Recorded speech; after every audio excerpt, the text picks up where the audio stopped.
अस्सलाम वालेकुम, this is Mohammad Naseer and welcome to unique items. NTS EST pedagogy का ये पास्ट पेपर्स का पार्ट 9 प्रेजेंट किया जा रहा है, जबकि इससे पहले पार्ट्स का लिंक आपको इसी वीडियो के एंड पे या डिस्क्रिप्शन में मिल जाएगा। इसके अलावा व्हाट्सएप नंबर नोट्स के लिए आपको वीडियो के एंड पे मिल जाएगा। तो चलिए स्टार्ट करते हैं। क्वेश्चन नंबर 1 है कि items rank at the top to assess the students more effectively are. वो कौन से आइटम्स हैं जिनको टॉप आइटम समझा जाता है जो कि स्टूडेंट्स को इफेक्टिवली यानी बेहतर तौर पे उनको असेस करते हैं। इनमें ट्रू फॉल्स का मतलब होता है कि आपने टिक करना होता है ये चीज ट्रू है या फॉल्स है। एमसीक्यूज, इस तरह ये एमसीक्यूज है, उनमें ऑप्शंस होते हैं। कंप्लीशन से मुराद डैशेस होती है, जबकि शॉर्ट आंसर्स 2-3 लाइनों में आपने जवाब देना होता है। तो लेटेस्ट ट्रेंड्स के अकॉर्डिंग एमसीक्यूज को बेहतर आइटम समझा जाता है कि ये आइटम्स जो है ना बच्चों की एबिलिटीज को असेस बेहतर अंदाज से करते हैं। नेक्स्ट है कि an assessment is dash if it consistently achieves the same result with the same students. वो कौन सी असेसमेंट होती है जो कि सेम स्टूडेंट्स के साथ सेम रिजल्ट आपको बार बार देती है। इस तरह की असेसमेंट को वैलिड असेसमेंट कहा जाता है, जबकि रिलायबल असेसमेंट भी एक तरह की असेसमेंट होती है। उसकी डेफिनेशन ये है कि it measures what it is suppose to measure, यानी कि ये उसी चीज को मेजर करती है जो कि जिसके लिए ये बनाई जाती है। तो यहाँ पे हमारा आंसर आ जाएगा बी। नेक्स्ट है कि if high achievers choose one of the distractors. High achiever से मुराद ये होती है ना कि जो बेहतर नंबर लेने वाले बच्चे होते हैं वो एक डिस्ट्रैक्टर को बार बार चूज करते हैं विद द सेम फ्रीक्वेंसी। यानी कि ये देखें ना ऑप्शंस हैं, इनमें से गलत एक जवाब होता है जो उसी को बार बार टिक करते हैं अगर अच्छे स्कोर लेने वाले बच्चे। तो फिर इसका क्या मतलब है? इसका मतलब ये है कि गेसिंग है, मिसकीइंग है, एम्बिग्विटी है या इनएडिकेसी है। तो एम्बिग्विटी से मुराद ये होती है कि यानी कि कोई चीज जो है वो क्लियर नहीं है, तो इसीलिए ये बार बार वो क्या करते हैं उसी आंसर को वो टिक करते रहते हैं। तो ये एम्बिग्विटी सी यहाँ पे हमारा आंसर आ जाएगा।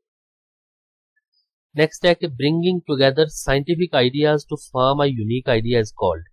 साइंटिफिक आइडियाज को इकट्ठा करके आप एक यूनिक एक वन आइडिया आप बनाते हैं।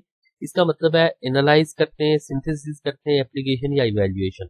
अब देखें कि ब्लूम्स टेक्सोनॉमी के ये लेवल्स दिए गए, तो ये डेफिनेशन जो है ना यानी कि मुख्तलिफ आइडियाज को आप इकट्ठा करके एक आइडिया बनाते हैं। ये डेफिनेशन है किस चीज की?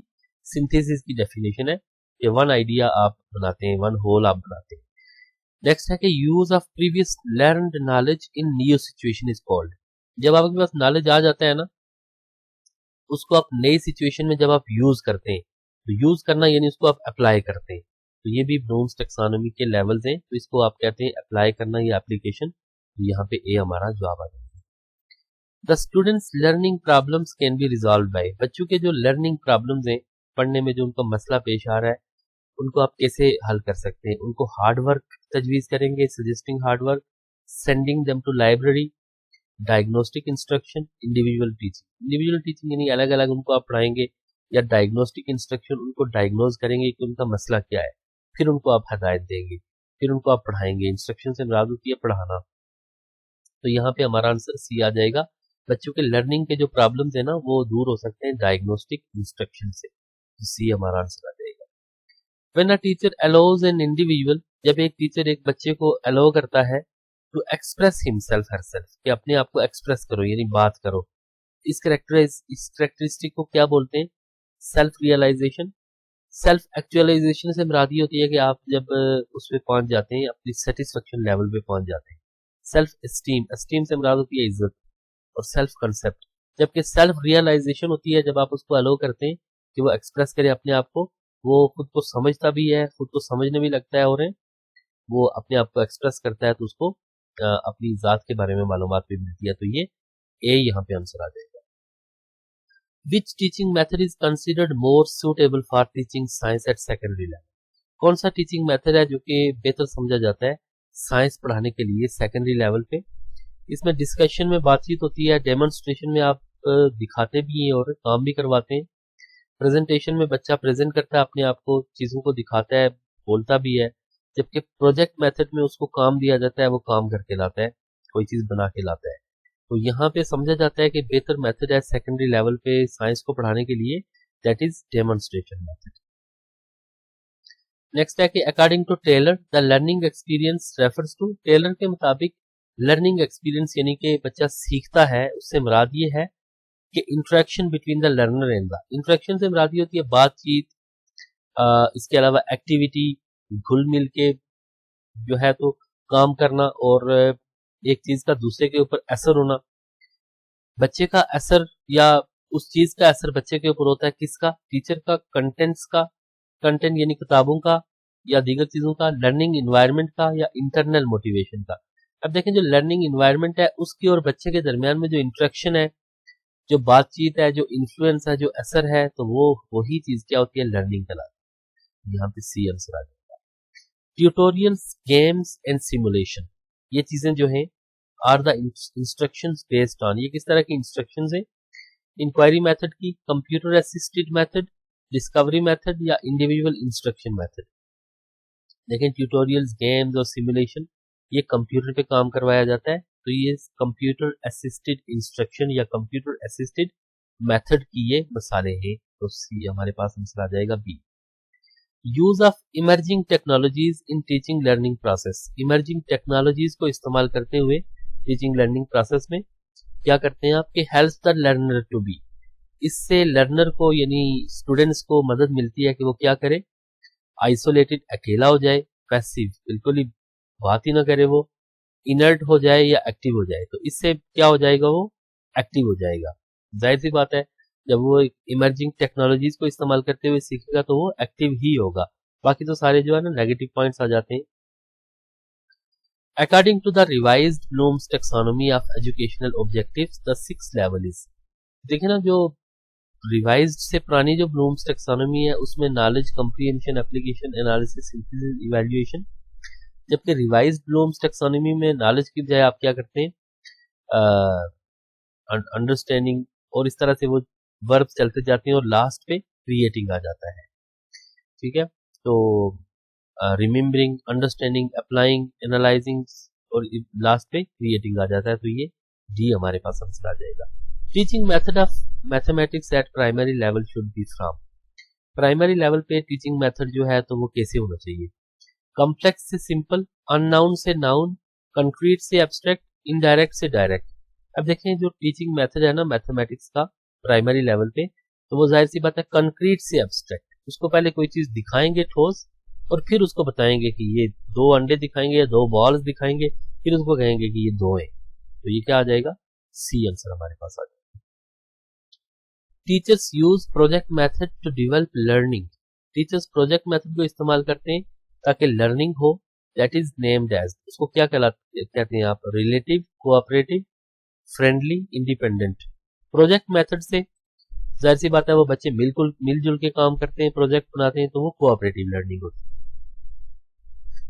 Classroom management in terms of dos and don'ts, यानी क्लासरूम मैनेजमेंट जिसमें आपको बताया जाता है कि डूज यानी ये करो एंड डोंट्स और ये ना करो बच्चों को बताया जाता है, वाज एक्सप्लेन्ड बाय, तो ये चीज किसने एक्सप्लेन की थी, तो ये फ्रीबर्ग एवर्टसन ने ये बात बताई थी। The better classroom management provides opportunities for, एक बेहतर क्लासरूम मैनेजमेंट अगर हो ना तो उसमें अपॉर्चुनिटीज मिलती है किसको, टू मोटिवेट स्टूडेंट्स, ताकि बच्चों को मोटिवेट कर सके, to meet the challenges and achieve daily objectives, ये चैलेंजेस को मीट करें और डेली ऑब्जेक्टिव्स को वो अचीव करें। तो ये किसको मिलती है, जाहिर सी बात है ये फैसिलिटेटर ऑफ लर्निंग यानी कि टीचर को ये क्या मिलती है, अपॉर्चुनिटी मिलती है कि वो बच्चों को मोटिवेट कर सके। इतना स्टेटमेंट को समझ के आपने करना है कि the classroom management provides opportunities, classroom management opportunities देती है फॉर टीचर या facilitator of learning to motivate students, कि वो स्टूडेंट्स को मोटिवेट कर सके टू मीट द चैलेंजेस। अब देखिए हेड ऑफ इंस्टीट्यूशन तो क्लासरूम में नहीं होता, पेरेंट्स भी नहीं होते क्लासरूम में, स्कूल स्टाफ भी क्लासरूम में नहीं होता, बल्कि वो फैसिलिटेटर ऑफ लर्निंग या टीचर होता है। सी आंसर आ जाएगा। Which of the following plays significant role in maintaining discipline in the classroom? क्या चीज क्लासरूम में सिग्निफिकेंट रोल प्ले करती है डिसिप्लिन के लिए, rules and procedures, furniture and layout, furniture क्या रोल प्ले करेगा किसमें, डिसिप्लिन में, या environment and heating, students and sports. तो जाहिर सी बात है ये रूल्स जो है ना, कवानीन जो हैं, तो वो सिग्निफिकेंट रोल प्ले करेंगे क्लासरूम मैनेजमेंट पे। तो ए आंसर आ जाएगा ये। In a well organized and discipline class, एक अच्छी क्लास के अंदर teacher can allocate more time to, एक टीचर ज्यादा टाइम देगा किस चीज को, इस चीज को देगा, रूल्स एंड प्रोसीजर्स को। अब देखें वेल डिसिप्लिन क्लासरूम होना तो किस चीज को टाइम देगा, एडजस्टमेंट ऑफ रिसोर्सेज को देगा, मेंटेनिंग इन्वायरमेंट को देगा, या लर्निंग आउटकम को। जब ये सारी चीजें पहले से हो चुकी होंगी, देखें रूल्स भी बने होंगे, रिसोर्सेज भी एडजस्ट हुए होंगे, इन्वायरमेंट भी मेंटेन हुआ होगा, तो वो लर्निंग आउटकम्स को वो टाइम देगा, ये बच्चे को बेहतर अंदाज से पढ़ाने में अपना सारा टाइम वो लगाएगा। डी आंसर आ जाएगा। Classroom management is the foremost important responsibility for the. Classroom management किसकी रिस्पॉन्सिबिलिटी है, पेरेंट्स की, टीचर्स की, स्टूडेंट्स की, या प्रिंसिपल की। जाहिर है क्लास में टीचर ही होता है ना, तो टीचर की ये रिस्पॉन्सिबिलिटी होती है कि वो क्लासरूम को बेहतर अंदाज से मैनेज करे, तो बी यहाँ पे आंसर आ जाएगा। बेबीज कैन क्रॉल, बच्चे क्रॉल कर सकते हैं, सिट बैठ सकते हैं, होल्ड देयर हेड, अपने सर को थाम सकते हैं by the age of 12 months, तो 12 महीने तक ये काम कर सकते हैं। Social development can not be created through, social development यानी माशरती जो डेवलपमेंट है उसको आप नहीं क्रिएट कर सकते, किसके जरिए, गेम्स में तो होती है ना, बच्चे मिलते हैं जुलते हैं आपस में, प्रोजेक्ट्स में भी होती है, डिस्कशन में भी होती है, क्विज़ेस तो अकेले बैठ के देते हैं ना, उसमें नहीं होती। तो सोशल डेवलपमेंट बाकी सब में होती है, इनमें नहीं होती, तो इन चीज़ों को आपने समझ के करना है। तो बहुत बहुत शुक्रिया देखने के लिए। होपफुली आपको आज के इस लेक्चर से कुछ नई चीज़ें लाजमी मिली होंगी। तो ये कॉन्टैक्ट नंबर मैंने दिया हुआ है, व्हाट्सएप नंबर दिया हुआ है मैंने नोट्स के लिए। बहुत बहुत शुक्रिया। आने वाली वीडियोज़ के लिए चैनल को सब्सक्राइब करें। उम्मीद है आपको आज के लेक्चर से कुछ नई मालूमात लाजमी मिली होंगी। फिर मिलते हैं आपसे किसी नए लेक्चर में, तब तक के लिए अपना ख्याल रखें और इस चैनल का भी। अल्लाह हाफिज़।